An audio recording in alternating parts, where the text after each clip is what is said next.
Should I start? Are you ready? Yes. Okay.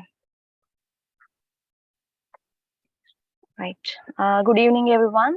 Thank you so much for joining us for this webinar.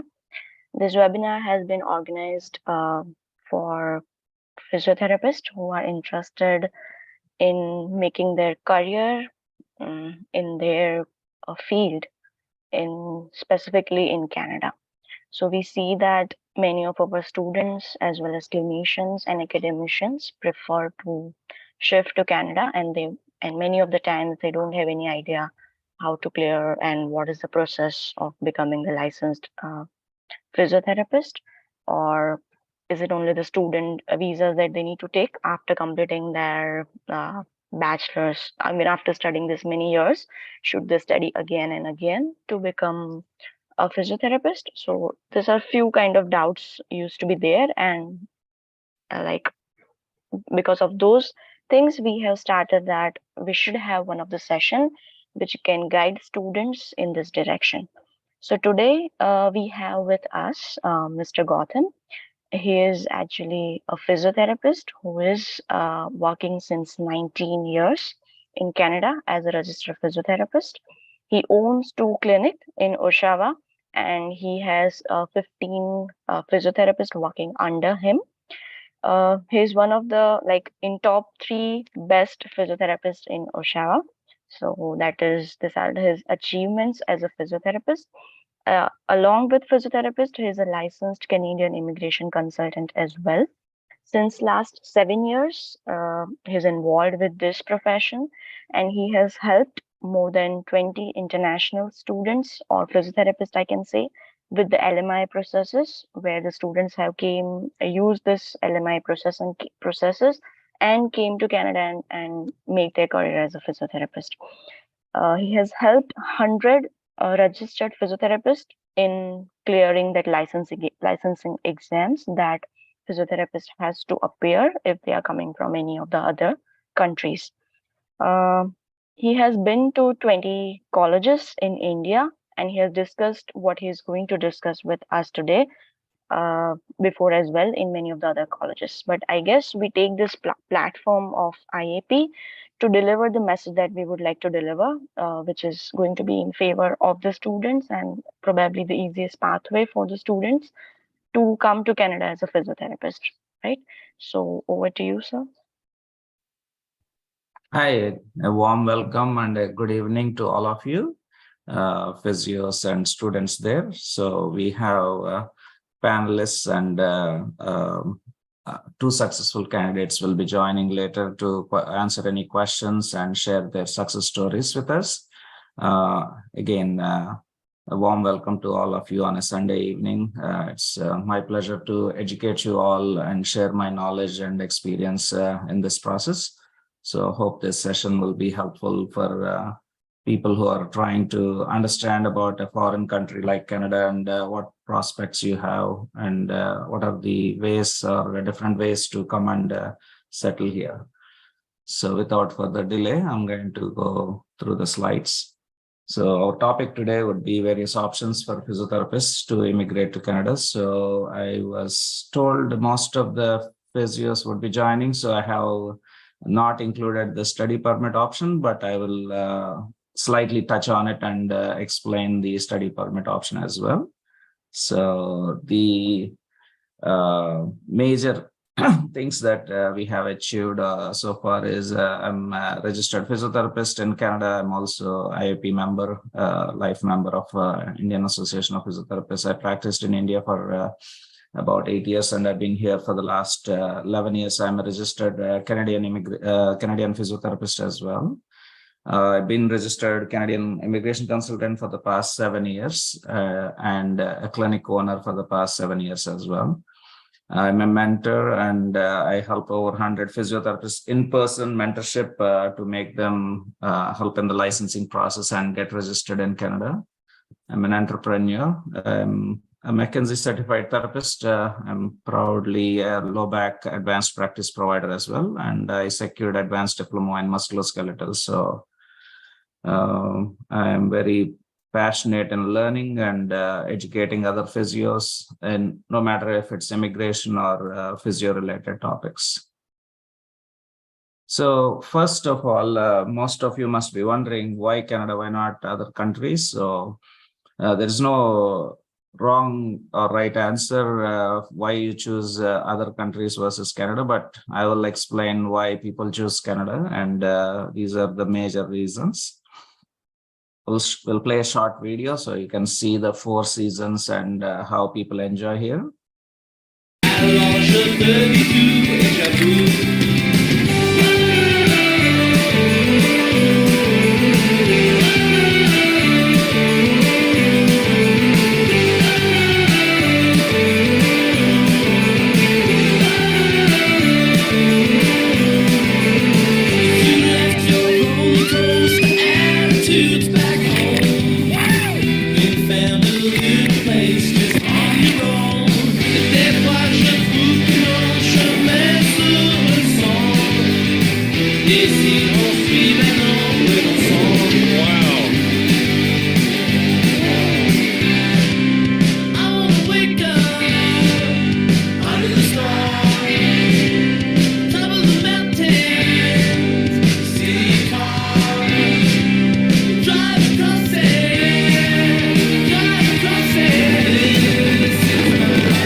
That's video is courtesy of Canadian Tourism Commission.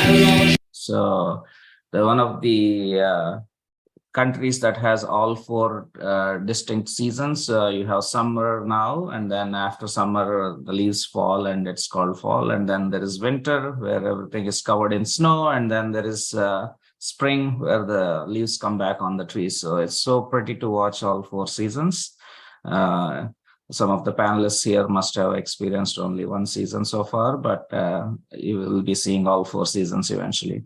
So this is another reason people come to Canada, is to watch the falls. So falls, Niagara Falls. This is the US side. I took a picture with my best friend. So you can see the falls behind my head, very distant view. But on the Canadian side, you can see the rainbow, and right next to you, the falls, the horseshoe-shaped falls fall right next to you. So most even from US, they come towards Canada to watch the falls. So that's another good reason to come and visit Canada for sure.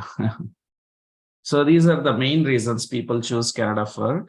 The healthcare is free, meaning if you need to visit a doctor or get surgery done or any investigations done, that's actually covered by the provincial or federal government. Child care benefits, if you have kids under age of 18, their upbringing is taken care of by the Canadian government. So they pay a certain amount for their upbringing every month. And education is free up until their age of 18 or grade 12 as well. Most parents send their kids, 95+% of the parents send their kids to public system. Very few send to private system. There's like hardly any private schools here. So that tells how strong the education system is, and that's free. So that's another reason people choose Canada. The crime rate is very low. That's why you don't see Canada often in the news, except for immigration matters. High life expectancy. So average life expectancy in India is roughly 71 now. It used to be 68 when I immigrated to Canada 13 years ago. Now it has improved to 71 or 72. But in Canada, average women live up to 84 and average men live to 81. So really high life expectancy and good quality of life. So you have very low pollution, and that's the reason people live that long, right? So, and unemployment rate, for example, for physios is less than 2%. So meaning hardly any physio is there not working if they have the license. So once they're licensed, it's their choice not to work. So these 1% that are not working is because not of lack of jobs, but because they choose not to work. So keep that in mind. There is no unemployment rate for physios. Benefits, let's say a woman gets pregnant, she gets about 18 months of benefits while she stays and take care of the newborn or during her pregnancy. So that's another benefit people like. And then obviously childcare benefits and other social assistance during, if you lose employment, you get up to 60%, up to 2,400 or 2,500, up to 9 months until you find another job. So that's another reason people like for the unemployment benefits. Social assistance is given not only for people who are unemployed, but for people with disabilities or other issues as well. There are a lot of support systems for people suffering with various issues as well. So very low or no corruption rate. India, you see corruption all the places, but that's improving in India as well. So, but here the corruption you would hardly see, and that's another reason people like it here. Multicultural and immigrant-driven economy. So the country itself is full of immigrants from 168 different countries. And immigrant-driven economy means without immigrating people from outside, Canada's economy will collapse. Meaning, all these new people need services like physio, chiro, massage, or doctors, nurses. So, and then we need new houses. To build new houses, we need trade people like plumbers, electricians, roofers, carpenters. So it's like a vicious cycle. So without immigration, the country can't survive. So we immigrate new people, and these people need new houses. These people need services. So it's like we constantly have to continue this process. And Canada is second largest country in the world, and the area by area wise, and has the highest resources of fresh water. So we have thousands of lakes. We have all 5 Great Lakes shared between us and the US. And there's no scarcity for land or water here. And the population is only 3.5 crores. Whereas the other big country that has less population is Australia. It has only 2.5 crores. So you can see Canada being second largest country and having less population, we can have so many more people here and make Canada their home country and have successful life. Work-life balance is another reason people migrate here. So let's say you decide to work 6 hours a day, 5 days a week, you can choose so and still be comfortable because you'll make $5,000 in that time period. And if you want to make more, there's no problems. You can work how many jobs you want, and you can make how much more money you want. That's fine. But some people like to have that work-life balance and only work certain time period, and that's fine here as well. Respect to physios or any other profession, that's another reason people choose Canada. Physios in India, while I was practicing, most of the times I was dependent on a script from a doctor to come and see me. Here, there is no such regulation. 9 out of 10 patients directly come to your office without a script, meaning we are first contact practitioners. So meaning we have autonomy and independence in practice. So physiotherapists are allowed to assess and do their own treatments here. In India also they're allowed, however, the awareness is not there quite. So respect to any other profession. So be it a carpenter or plumber makes more money than a physiotherapist. So you can see the respect would be there as well. Chance to change your career. So say if you became physio by chance and not by passion, you always can change your career. There are physios who are entrepreneurs. There are physios who are running restaurants. There are physios who are running their successful small businesses. There are physios who have become massage therapists, physios who have become real estate agents, life insurance agents. Oh, there is no end to the list. There are physios who became doctors after coming here. They're all quite successful by changing their career and what they're passionate about. Also, chances to do continuous professional development. Like say, for example, in the last 13 years I've been here, I did 33 courses so far to upgrade my knowledge and expertise so that I can educate others. So that's always there as well.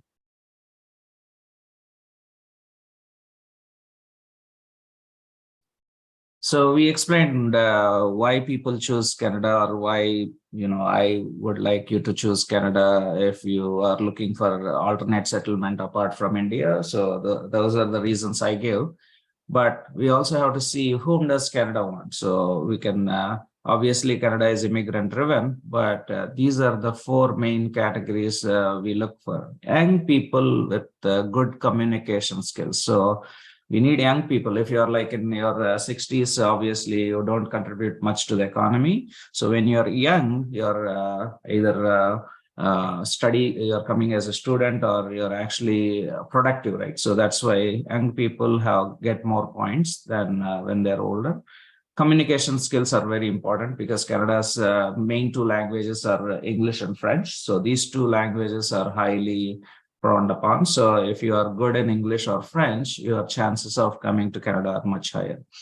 If you are skilled in your profession, may it be physio or doctor or nurses or a carpentry or plumbing or any other trades, we welcome you because you will contribute to the economy. Students are also highly encouraged because students can contribute to the economy because it's a nice way of integrating into the system, and then they study here for 1 or 2 years, and then they get their work permit, and then they slowly can integrate. So Canada do like students to come here. So we do more students than any other types of visas. So keep that in mind. So other classes are investor class, which is we also ask people who are interested in investment and creating jobs to come, entrepreneurs, caregivers, people who have small kids or who are quite old. They need these live-in caregivers who stay in the house and take care of our small kids, or people who are quite old also need these caregivers. So a lot of Filipinos, lately Indians are also coming as caregivers. So that's another option. We don't like anyone with major health issues. Major health issues could be, say, for example, tuberculosis or another communicable diseases that spread through there. So we make sure that you don't have those. And we don't want people coming with criminal records, like someone murders someone and then escapes into the country. That's not allowed. Refugees are very welcome in Canada. So Justin Trudeau is our current prime minister, who actually encouraged 25,000 Syrians during the ISIS crisis. And currently during this Ukraine war, he's inviting 50,000 refugees to come and settle in Canada. So refugees are also acceptable. And visitors, people who are trying to visit their family or friends and who wants to tour Canada and see the beautiful country, they're always encouraged as well. Tourism is highly encouraged. And then that's one way of knowing the country. And then they decide, yeah, this is a great country, we want to come and settle. So that's another way people come. So today our main topic is focused on work permit, permanent resident, and PNP options. Those are some of the pathways, but study permit is another option. So the study permit, most common question I get regarding study permit from students is, sir, I want to come and do Masters of Physiotherapy in Canada. So then I have to explain them all over again. So the Master of Physiotherapy in Canada is equal to the Bachelor of Physiotherapy in India. So there is no requirement for physios to come and do their masters in Canada.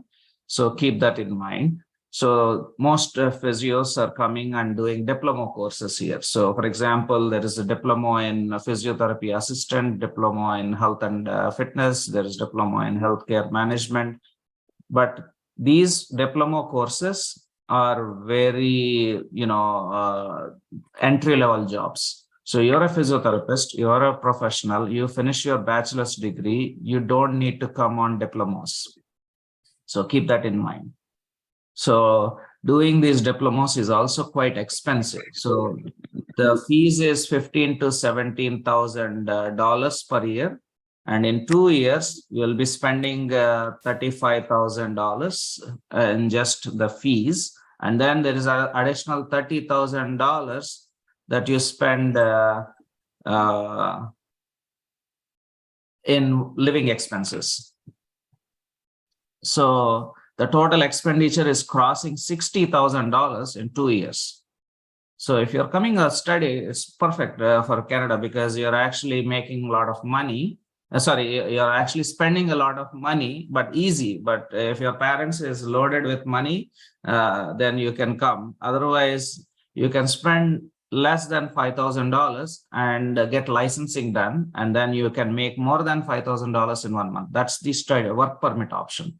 So I am not covering the basics of study permit. So, but study permit is quite expensive, is what I want to cover in this webinar. So you can come and study, but not master's. Master's program is they won't accept you, because they will tell you you have bachelor's degree, which is equal to our master's. Most universities won't even accept you.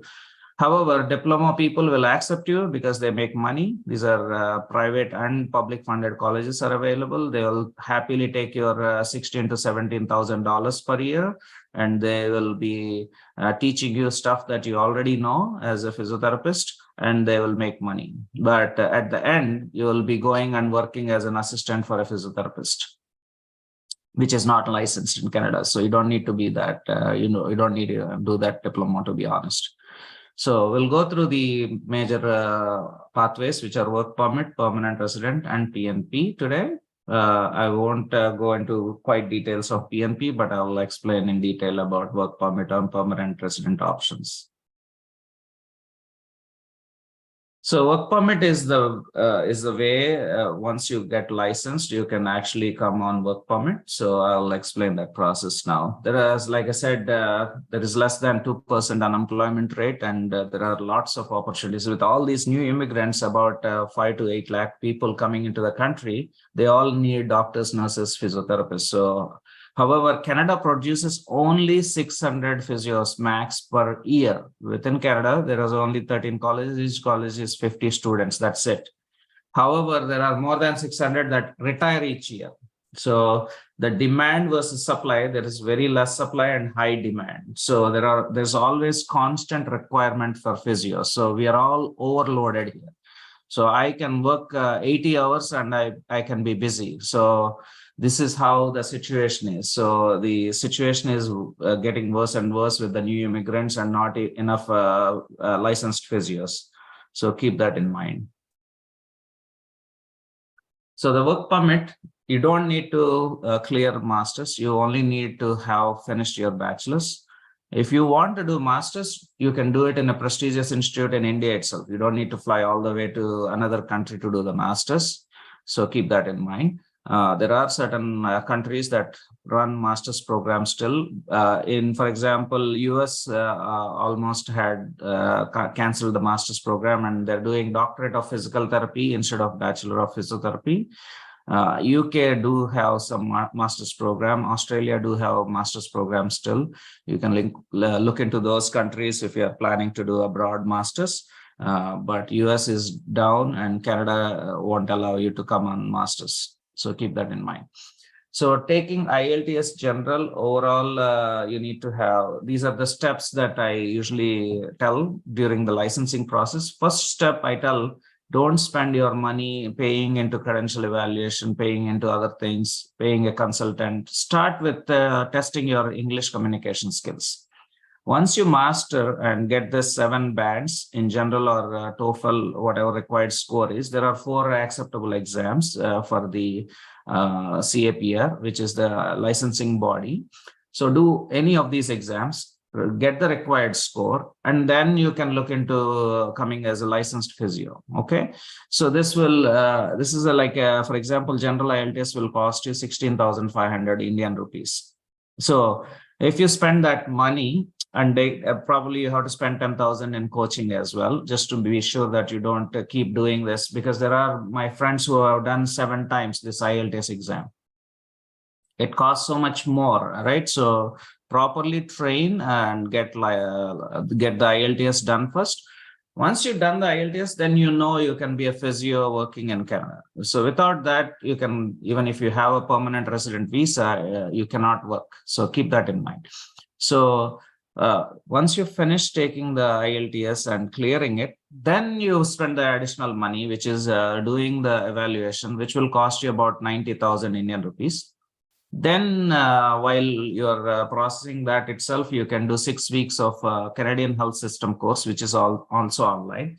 Even though you guys are physios, the Canada will say, because you're coming to a different country, our work culture is different, our setups are different. You need to understand how the setups are here. So we would encourage you to do the Canadian health system course before you can take the exam. So that's additional 30,000. This is the reason I don't want anyone to spend this 90,000 and 30,000 without clearing the English exam. So English exam, having credential evaluation, and Canadian health system. These are the three major steps that needs to be cleared in order to be eligible for the license exam. So once you clear these three steps, now you have an option. You're an academician teaching in a college, then you say, oh, I'm confident I can just do some mock tests and go for this exam.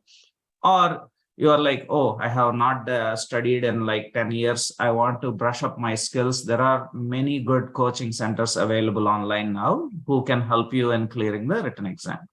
So keep I'm that sorry in to mind. interrupt.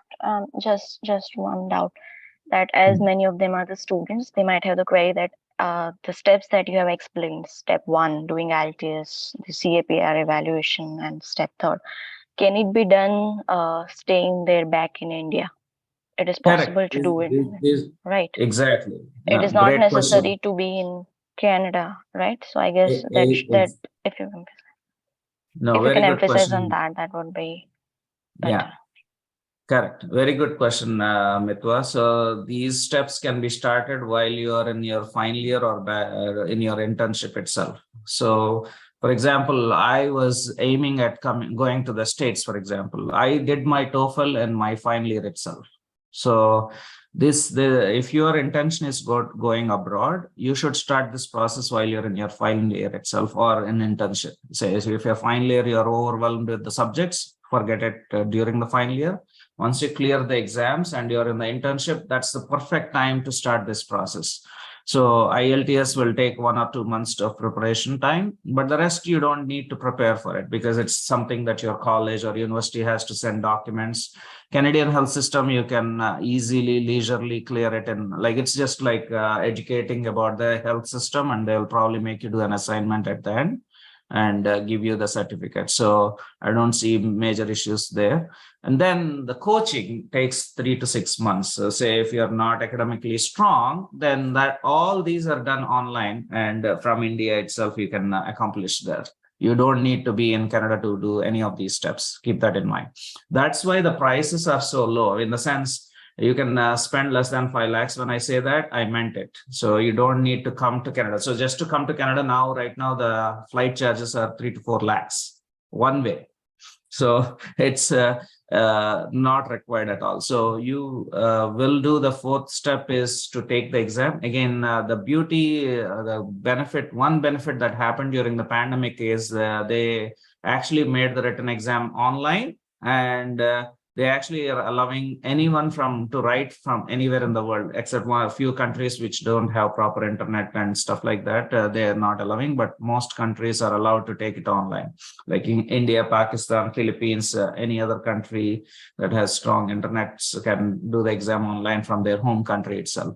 So having cleared the first three steps, and then you go coaching if you need, and then clear the exam. This exam is conducted 6 times a year, so there are ample chances or ample number of times this exam is conducted. So keep that in mind. The whole process, step 1 to 4, will take anywhere from 3 months to 6 months. If you are properly guided, you can finish all these steps in 6 months and get it done. Now, once you clear the license exam, what to do? That's the next steps. So then you need to find an employer. So employer can be found online on jobbank.gc.ca, indeed.ca. There are various physiotherapy associations like Indian Association of Physiotherapy is there. Similarly, each province has its own association. The Canadian Physiotherapy Association is also there, where they post jobs, and you apply for these jobs, and then you can apply for government jobs too. There are physios last year who actually secured government jobs in BC and Ontario as well. So you can apply for even to me, right? So I can help you with recruitment by connecting you to the recruiter or connecting to the employers we do LMIS with. So once you apply, then if the employer already has done a LMIA, which means labor market impact assessment.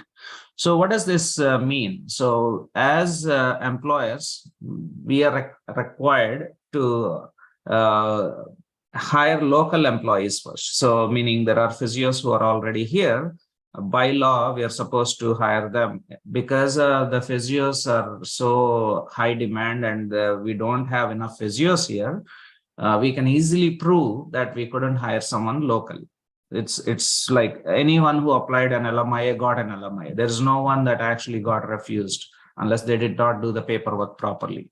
So what I'm trying to make you understand is this process has become a cakewalk for employers to secure a LMIA and get a physio from outside Canada because of the scarcity, or because of the demand versus supply. We have high demand and less supply. So an employer will do 30 days of advertisements in 3 different websites, and then they will apply for LMIA work, and then they secure. There are 2 types in LMIA. One is LMIA work permit, and then there is LMIA permanent resident. So if you have enough score, you can actually come as a permanent resident with a job offer. And number 2, if you actually don't have enough score, then you can come on the work permit option. So I won't confuse you too much. When an employer gives you an employment, you will get 50 additional points. We'll talk about the points in the next slides, where we talk about permanent resident, and you'll understand a little better. So for now, you need to understand 3 steps are required to get the license. Step 1 is clearing the IELTS or TOEFL or CELPIP or other language test is acceptable. Step 2 is doing Canadian health system, meaning you have to send your bachelor's or master's degree to Canada to get evaluated, and most universities are recognized, and their evaluation will come clean, saying your bachelor's degree in India is equal to our entry-level master's degree in Canada. So why do I say you don't need to do master's? I will explain that as well. So there is no Bachelor of Physiotherapy in Canada. So people here do any life sciences like Bachelor of Kinesiology, Bachelor of Science, and then they go on to do the Master of Physiotherapy in 2 years. What you study bachelor's degree 4 years, they study in master's 2 years. So when we come, we have a lot more exposure, a lot more education, a lot more patient experience than an average fresh graduate from Canada. So keep that in mind. So don't feel that, oh, I don't have any experience. There's no requirement for experience. Physios here who did their masters are also starting their career, right? So even if you've done bachelor's from India, you have a lot more exposure because during your internship, during your rounds, clinical rounds, you get exposed to so many more patients. And also during this process, it takes 6 months to a year. You also gather more experience anyway. So by the time you actually get your work permit, you had at least 1 year of experience in India from a good hospital or a good clinic. Then that's more than sufficient to practice as a physio in Canada. So most people will think, oh, this is a tough process. How do we secure this license? And I have no clue about how to work in Canada. So we guide and mentor. There is a mentorship program that usually is offered when you come as a resident, and you are taken care of by your mentor, who will refine your knowledge and skill set to be able to practice in Canada safely. So don't need to worry about that. Right. So Can we take whenever, two, three questions right now? Sorry to yes, interrupt, yes, but yeah, they are absolutely. related to this. What is one participant has asked that PC exam, if we cannot clear it in one attempt, then how many times we can take this exam? Yeah, excellent question. So the total attempts you have is three. So if you don't clear in three, that means something is wrong. So it's probably best to stay back in India and practice in India. Right. So in short, three attempts can be taken to clear the PC exam. Right. Max. Next question is, yeah, that it is difficult to get job in Canada. That is what the participants have heard. So it is not easy to get the job opportunity. So what is your point of view on this? There is no physio who hasn't got a job. So if they haven't got job, they have to approach me. We have LMIS, 15 LMIS in our hand that we want to fill right now. So I don't think that's true unless they're going to the wrong people and they're being misguided. Correct. That's likely. Next is right. If someone has backlog, then will it affect in coming to Canada and making a career over here if they have Absolutely not. backlog in there? Absolutely not. When the credentials are evaluated, they're not evaluating backlogs, they're evaluating your degree and mark sheets, but they're Okay, not saying because you failed few times, you're not qualified. Life happens, people fail all the time. So that doesn't mean you're not right. successful. Can it So affect the study permit part? It might affect the study permit part, right? exactly, But yeah, not this part. The work permit part it cannot affect. absolutely. Right. So Okay. there's no requirement for experience. There is no requirement for there is no negative points for not clearing Backlog or everything. Backlogs are allowed. That's fine. Yes. fine. Okay. Right. Thank you. Those were the questions till now. No worries. I'm glad that their questions are coming. I'm very happy Yes. to answer. Right.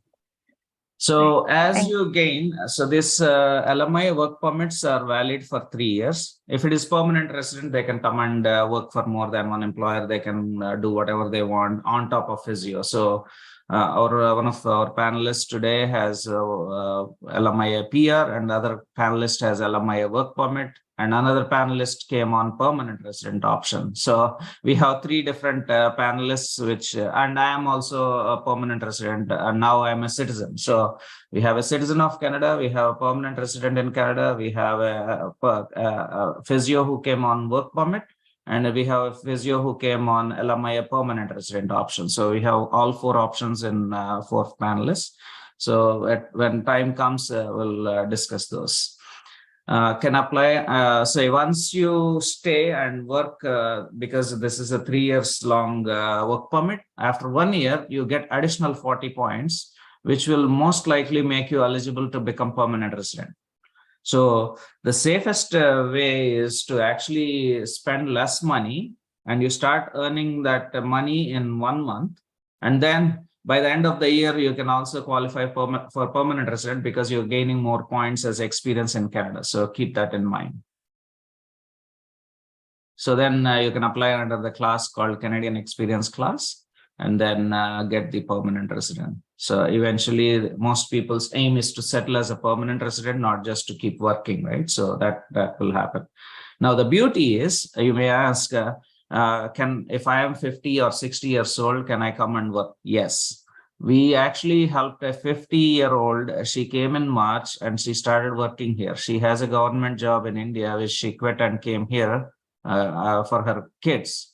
So she is successful. She has been following me for 7 years and she was so persistent. She said, I want to work in Canada. I want to secure the license. And she did this process and she cleared her license exam.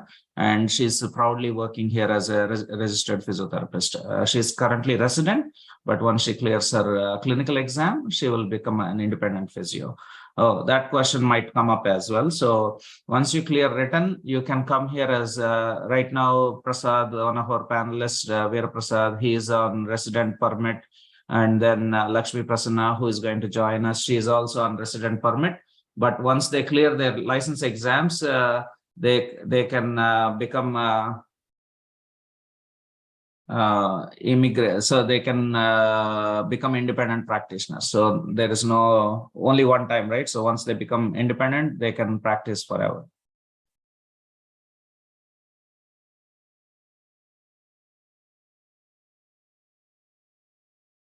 So this is the major difference between study and work permit. So study permit, like I said, costs way more. Now I said 13,000 to 15,000. These are old numbers. Right now it costs about $17,000 per year. And living expenses, I said, is 1,200. That has gone up to 1,500 to $2,000 because of the inflation. And then you're spending a lot more money when you're coming on study permit. Whereas on the other hand, you have work permit option where you're doing IELTS, CAPR, written exam. All in all, you're spending less than 3 lakhs or 5,000 CAD. And you can make that 5,000 CAD in less than a month. Or 1 month salary will be more than 5,000 CAD, I should say.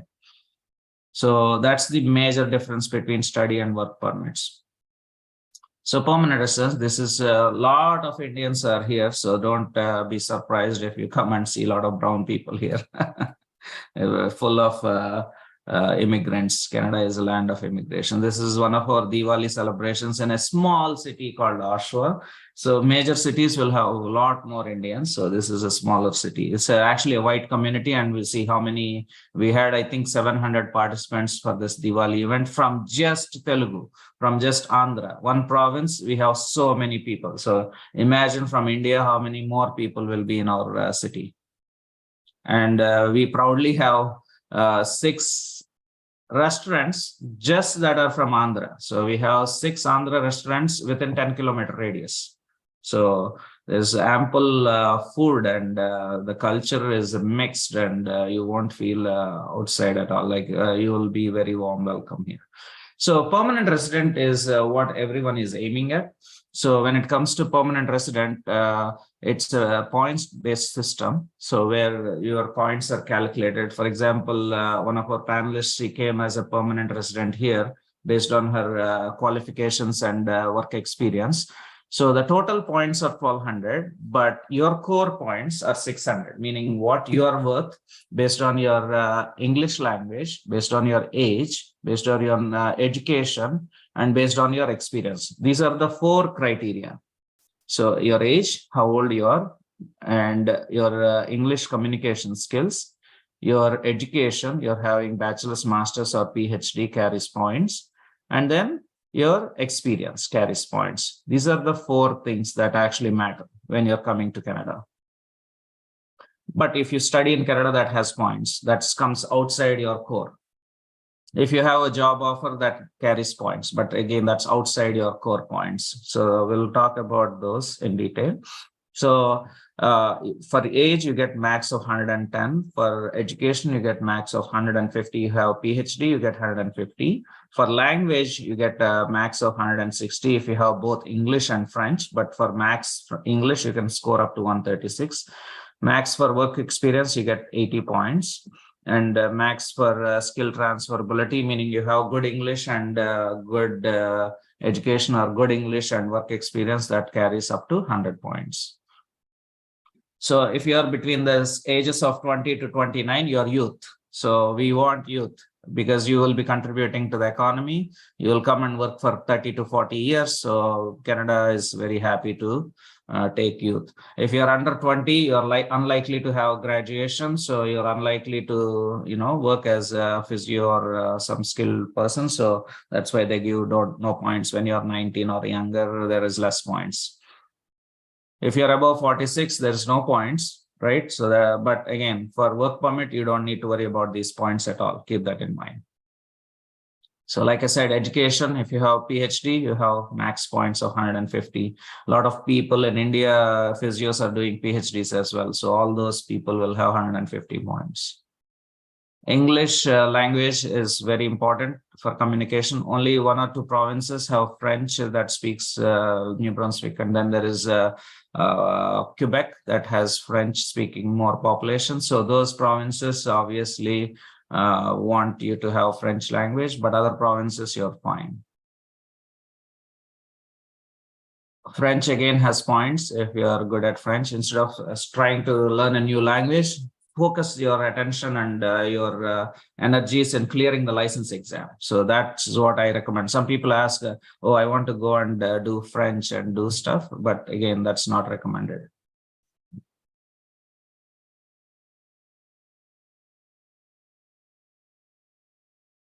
Next is experience. As they stay here and add more experience, like I said, if you come on work permit, this can be added. Each year you can add more points as you go. If you're unmarried, if you have married, then they also carry some points. So keep that in mind. So if you have good English and bachelor's, you get 25 additional points. If you have good English and master's, you get 50 points. So keep that in mind.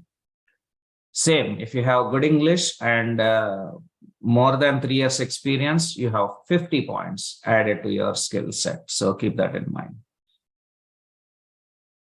If your spouse has a PhD, max points is 10. If your spouse has bachelor's, you get 8 points. And I think master's will get 9 points and PhD will get 10 points. And your spouse language also is considered as an asset, so they will give you points for that as well. If your spouse is Canadian or works in Canada, that carries points as well. So you can easily calculate if you copy and paste it in the chat. You can easily calculate your own scores. So take a screenshot of this and you can actually calculate your scores. Most of the students will have less than 300. I can guarantee you that. Most of the working professionals will be between 350 to 450. I can guarantee you that. And once you actually finish your master's with good English, you will be around 460, 470. Now the required scores have gone down. So even if you have 420 plus, there are invitations that are happening. So I'll explain that in the next slide. So the latest draw I said is July 6th. That's not true. But there, oh yeah, this was right. Yeah. So there are physios who got invited who have 463 plus. So I'm actually processing a physio. She has 464 CRS score and she is getting her permanent resident application submitted next week. So this happened. And there is a physio who has less than 463, but she got invited from the province of Ontario because she has more than 420 points for provincial nominee. I'll explain that in a minute. But keep these things in mind that even if you have less scores, you can get invited to become permanent resident. So these are two scenarios that will make a little bit of sense. So say, for example, if you're an unmarried master's graduate, so say because you're 28 years old, right? So you have 110 for your age. So keep that in mind. And then because you have good English with master's, you get additional 100 points. And then because your CLB score is 9 or more, you have 124 points. So this 469 points, which is basically you didn't do any credential evaluation, you didn't do any of these steps that I mentioned earlier for work permit. Just because you're young and less than 29 years old, because you have done your master's with 3 years experience and good English, those 4 criteria, you're getting 469 points, which is more than the cutoff score for the healthcare occupations. So if someone is taking a huge money like these, I don't want to name these people or organizations that are in India who charge 50,000 rupees, 1 lakh rupees just to calculate your points and put you in an express entry. Don't do that. You can do all this process on your own or with the help of a registered Canadian immigration consultant like me, and you can save tons of money. Okay. Unmarried, see the same situation. If the person is unmarried, but as the age goes up, they will lose points. That's what I wanted to show you. The 28-year-old now became 30-year-old. That reduces their age points from 110 to 95. Now, all of a sudden, their score dropped from 469 to 454. So then they don't meet the criteria. So keep that in mind. So the additional points, like your core points are for age, experience, education, and English language, I said, right? The additional points comes if you come and do a degree or diploma here, they'll give you additional 30 points. And the job offer will give you additional 50 points. And if you're nominated, remember I said if you have 420 plus points, the province sends you a nominations request. If you get nominated, you get 600 points. So no one can stop you from coming to Canada if you get the PNP option. If you have a brother or sister, that gives you additional 15 points. And if you have French, that gives you additional points. One of the panelists, Lakshmi Prasanna, she's trying to join as a panelist. If you can send her a separate email, that will be great.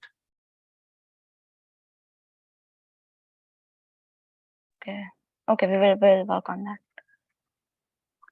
that. Provincial nominee is the other class. This is very unfortunate how, these consultants like crook agents in India, what they will say is, we will apply for PNP and they will charge you a lot of money. But again, that doesn't happen like that. So a lot of people are being scammed in this process of getting work permits or permanent resident or PNP options. Again, there is no cost. One other thing I forgot to mention is, okay, let's finish this and then I'll explain that process again. So the PNP is, let's say, if you are in a city, like let's say Ahmedabad or Mumbai or Bangalore, Delhi. So people want to settle in these cities because they get good money, they get house visits, they can make a lot more money. But no one wants to go to northeast states like Assam, Manipur, Mizoram. So let's think of this way. Assam is now inviting you to come and they are saying, we'll give you a government job, we'll give you a car as a bonus, and we'll give you a government pay with benefits. So provincial nominee is something like that. So the province wants you to come and settle in their province and not to go to other provinces. That's what a provincial nominee is. So it's like Assam trying to attract you from these cities or other places to come and settle in their province. Province is nothing but state. So Alberta, BC, Manitoba, there are different provinces in Canada. So they will say, come and settle here in our province. So we'll give you 600 points. That's what provincial nominee is in short. So I hope that is clear.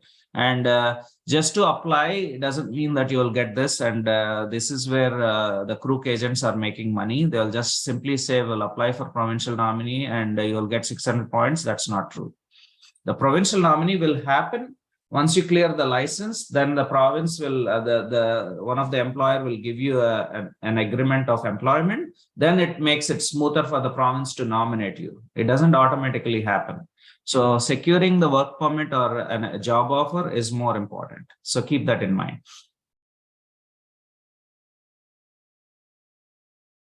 So most common challenges physios find when they're coming to Canada is clearing the exam, no matter which type of visa you get, work permit, study permit, provincial nominee or PR.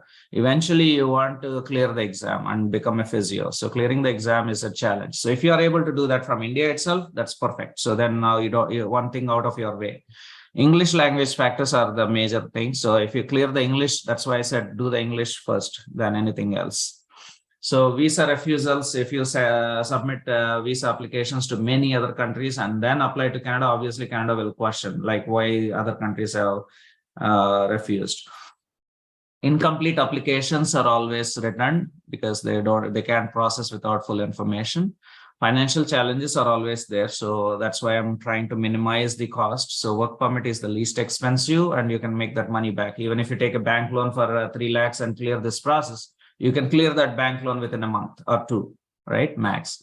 COVID delays were there, but that's done now. So COVID is behind us and processing has picked up the speed. The last 2 work permits we did for the panelist, one of the panelists here got his work permit in less than 3 weeks. So you must be wondering about the timelines. The taking the license exam is at your own pace. But once you clear the license exam, we can get you in a work permit can be done in less than a month. So keep that in mind. Improper documentation always has challenges. So these are costs associated with the immigration process, but this is a little bit of old data because things inflation keeps increasing the prices. So don't quote this. You may have to spend a little more than what's written here. So keep that in mind. So even if you're coming as a permanent resident, there is a lot of fees to it. So keep that in mind. So you can take screenshots, or this is recorded, so you can have access to this recording later as well. So from my experience, for me as a I'm the panelist and the prime presenter here. I came here with my wife as a permanent resident 13 years ago, and we had to struggle because we were not properly guided. So we spent $40,000 to settle in Canada. So by the time we got our licenses, our kid was 20 months old. We had to put her in daycare. So we were spending money in that process of daycare, and we were trying to clear our licenses. So we wish we had the option of clearing this license from India itself. Then we both would have cleared the license from India and came here. Both of us would have been making $10,000 a month from the get-go. However, we were spending money from our pocket because we didn't have jobs in the beginning. So, for example, Mitwa is here on permanent resident, but say until she clears her license exam, she will have trouble to pay her bills and pay her rent and everything. So keep that as a. So whereas Veera, the other panelist, he is here on work permit. So his paycheck every 2 weeks will be 2,500 or so. So in a month, he makes $5,000 that I was quoting. And our other panelist, she came on a permanent resident, but LMI option means she secured a job while she's coming as a permanent resident. So she makes ample money for her survival. So that's why I want to bring that up.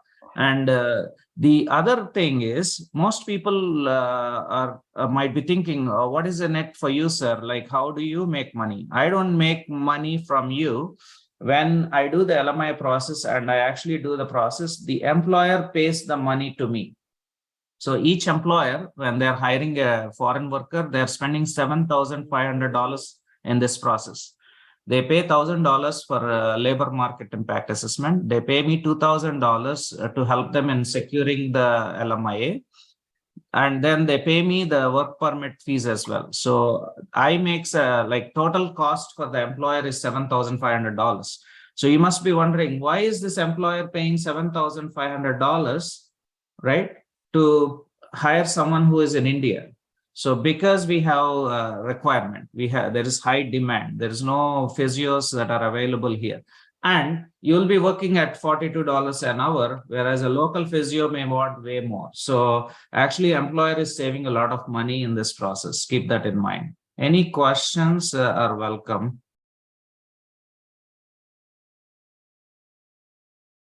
There are a few of the questions. You can continue. We are looking at the questions. We'll get back to you with identifying few of the questions on YouTube link. Awesome. But I guess what students can take, I mean, I'm assuming that from the questions that have came up, uh, the audiences, many of them are students. So I would say, after even coming on student visa, completing your education, whatever that has been explained in this entire session, you have to do this entire process even after completing your education.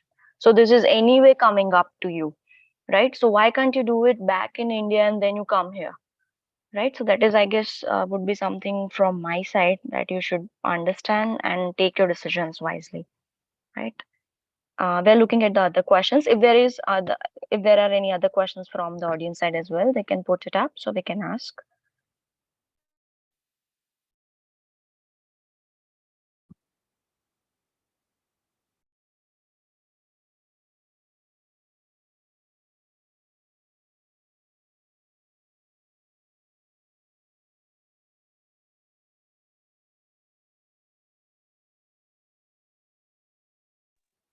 Sorry, I have an issue in seeing the questions from the YouTube live. Can anyone see that?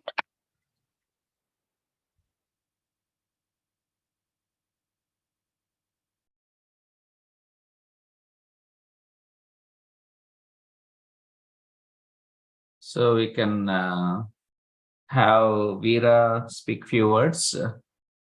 Yeah, please, please. So you can ask a question and he can answer, Mitwa. He came on LMI Uh, work a month ago, or less than a month ago. He's still new. right. So I'm assuming that he already has his job, field Correct. job, Yeah. right? Right. Correct. So how do you feel like coming in the entirely different country, but you actually have a secure job? So how are you adapting in Canada? And how it is the environment, the working environment or anything? How, is it different from where you were working? And how you would like to explain? And the licensing process, how tough was it? Yeah. Hi, good evening to everyone. I'm Veera. I had 9 years of experience in India. I was working in Bangalore Manipal Hospital. When I started this process, I got through some of my seniors about this V-scans, which is owned by Gowtham sir. So initially, I had no idea about this process. Way back, it was not really easy to find out and know the ways of this process. So I got in touch with Gautam sir. He helped me with this process right from sending my certificates from college, university, and to apply for this Canadian course, which is a bridging course through University of Alberta. Of course, IELTS. It took a couple of attempts. It was not in my first attempt, but I had to retake my IELTS exam in order to secure band 7. Overall, it just took me 6 months of time. So I started this process around 2021 December. By June of 2022, I got the registration with the CRPR, and I have not gone through any coaching or anything for this exam. I have done it on my own. Gautam sir had shared some materials along with his guidance. Very I good. have cleared my exam in my first attempt, and we reached here last 24th. I'm not even a month old here.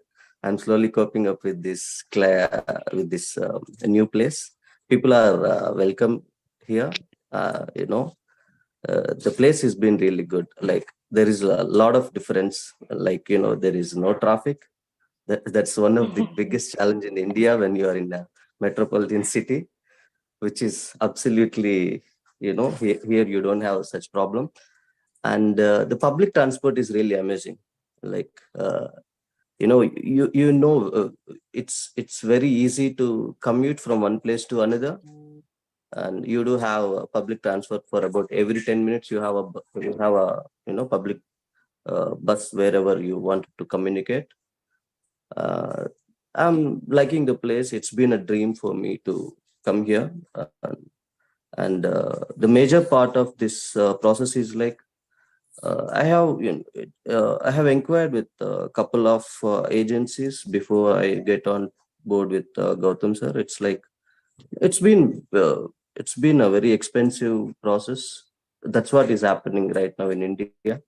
So I would suggest anyone to start the process on your own, since you have a broader view now after this webinar session. You know how to start the process. In case you have any doubts throughout this process, you can always reach out to me as well. Along with we can help you with Gautam Sir's guidance, or I can also give a hand in this.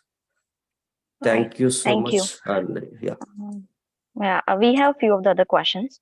Like, is there any practical exam as well in this license clearing exam? That is one of the questions there. Right. So the other panelist is Lakshmi Prasanna. She has come here in May, sorry, end of Okay. April, but she started working in May. She has a little bit more experience. And so the difference between Veera and Lakshmi is Veera came on LMI work permit, and Lakshmi came on LMI permanent resident. So she is actually a permanent resident who can work for any employer. However, right now she's working for us. She can share her experience and answer your follow-up Okay. question.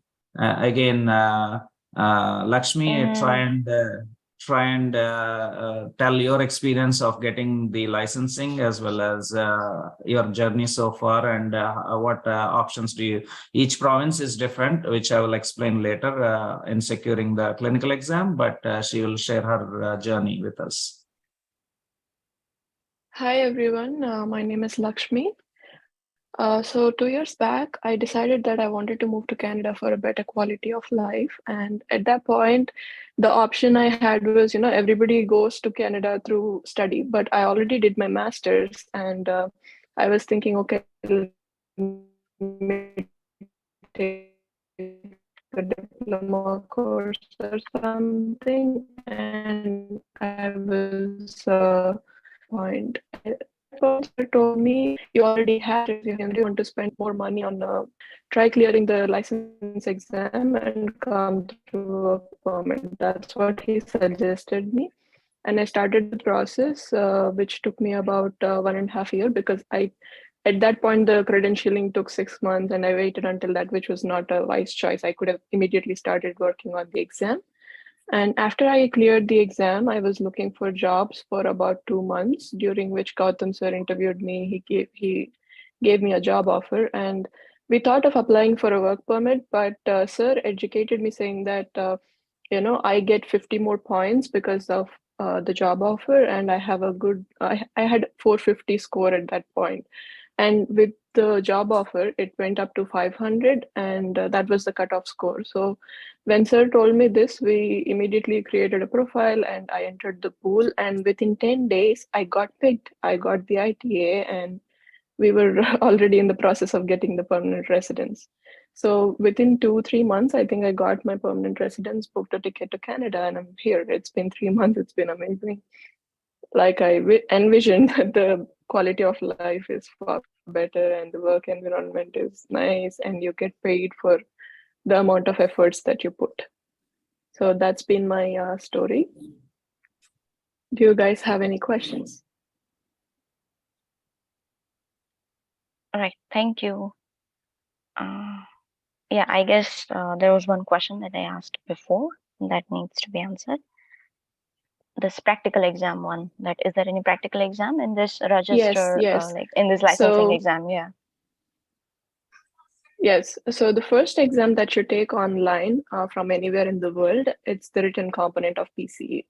So that is applicable for all over Canada. But when it comes to the clinical exam, now each province has a different set of rules. For example, in Ontario, they're conducting a OC, Ontario Clinical Exam, for which you will be paying the fees immediately when you start working. You need a provisional practice certificate. When you apply for that, you have to pay the fee for the clinical exam, which you can take anytime. So once you pay that, they'll send you an exam date, which you can alter. So it's going to be an online exam, not like the physical one before, which had around 16 stations. This is more like a Viva online, more like an interview that happens. So that's for Ontario. It is varying for different provinces. I'm not sure about another province. I think Gautam sir can give a better insight on that. Right. Since the pandemic, they tried to do the same 16 stations online and they failed miserably to conduct the clinical exam. So then CAPR was not allowed to do those exams. After 3 failed attempts, each province decided to do their own exam. That's how this actually evolved. So Ontario decided to do a virtual exam, and they said, okay, we'll do a hybrid system, and then they're gradually going into more virtual. So I'm hoping the clinical exam can also be cleared from India very soon.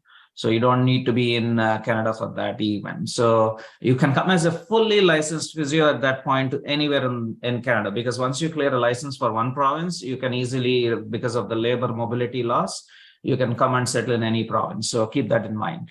So whereas when it comes to BC, they do a 12-station exam and Alberta does a 12-station exam. So there are different provinces have different rules, but Ontario are looking very promising for most physios. So all 3 panelists, Mitwa, Lakshmi and Veera, are in Ontario right now. All right. Including me. Heta has here. Hitam, you want to ask something? Uh, from YouTube, there are certain questions that I'll take. The first question is it is regarding the wages. Which province provides the highest wage in Canada for a Oh, great physiotherapist? question. The average wage for physio across Canada is around 41 and a half, $41.5, something around that range, 41 to 42. BC is 43 now, prevailing wage we call it. Ontario is 42. And then Alberta is, they're all around the same, 43 to 46. If you're in extreme cold weather, you get a little bit more. But again, I would say average 42 at this point. This is again So, once per registered hour. physiotherapist. That is what they get, right? No, Yeah. resident physiotherapist. Resident Resident physiotherapist. Correct. after When you clearing clear your the written exam. exam, minimum amount Okay. you make is $42 per hour, guaranteed. There is no less. They cannot pay you less. Let's put it that way. Okay. Right. And Fine. one more question from the YouTube channel. That is, if they wanted to move to Canada, so which experience is better, academic or clinical experience? Doesn't really matter because you're coming as a resident, because this is entry level and you will have a mentor here. Both are fine, but obviously the more skill set you have, the better your chances are, because of you having a lot of things, skill set in your resume will attract the employer, right? So say if you say I can do Mulligan, McKenzie, Maitland, all these techniques versus I've been teaching for this many years, which is more attractive to the employer? Depends, right? So it depends on what they're looking in you. Right. And There's the one more last, question as yeah, well. Yeah, ma'am. yeah, Continue. and the last for from one of the overseas physiotherapist. I guess he's in Dubai, so he wanted to ask: is it easy to come from Dubai? That's a good question again. So there is no easy versus hard. So if he's an Indian physio settled in Dubai, what I would do in his case is I'll apply from India instead of applying from Dubai. That's where the experience and knowledge comes in. So these people in Dubai, if they're applying from Dubai, it's a two years time process versus if you apply from India, it's like 3 to 4 weeks. Like I said, our one of the panelists came in less than 3 weeks. He got his work permit. Another physio, we did processing in 2 weeks. So the processing time varies from each country. Yeah, good question though. There's one more question as well. What are the components of PC exam, or what can be the course that is focused in PC exam? Right. So the blueprint will be given when you register for the Canada CAPR, but the two components are written and clinical. Like we discussed earlier, the written component can be done online from anywhere in the world.